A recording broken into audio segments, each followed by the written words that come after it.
Giving back to the community uku ndo kunonzi kugona. Hakuna kugona kunodarika ikoko, nekuti vanhu vakafara vakatenda nezvaunenge wavaitira makomborero anowanda. Se Alec Macheso vapa chibhorani, vakomishina chibhorani kudzi varasekwa.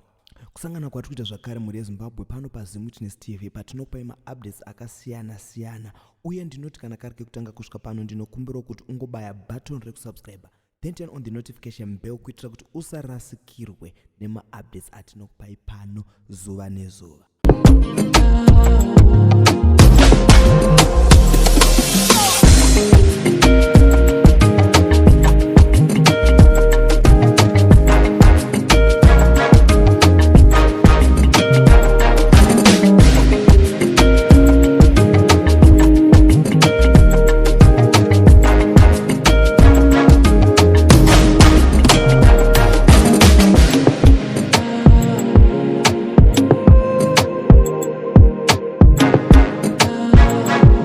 So muri Zimbabwe nhasi nyaya yandadzoka nayo inyaya yekungopembererawo, yekungotendawo zvakanaka zvaitwa nemwana wemumwe.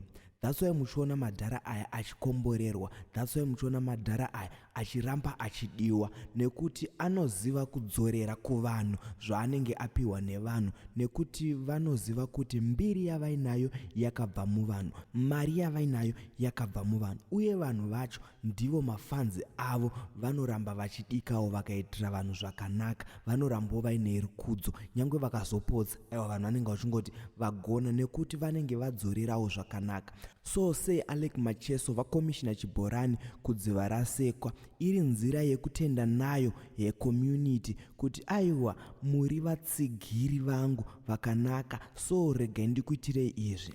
So news dzacho dzakamira dzakadai. Yesterday, Alec Macheso commissioned a solar-powered borehole in Dzivarasekwa, a community that once welcomed him when he arrived in Harare. In partnership with Pacific Storm and Jive Zimbabwe, this project aims to alleviate water challenges in the area.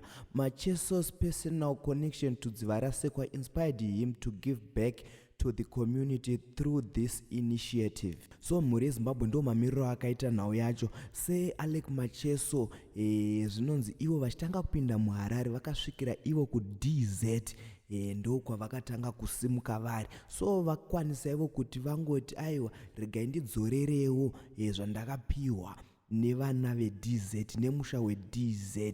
Hope vanhu vakatanga kuvasapota pavakatanga zvemimhanzi dzachembere. So ndo vamwe vanhu vari kubenefita zvinezvi.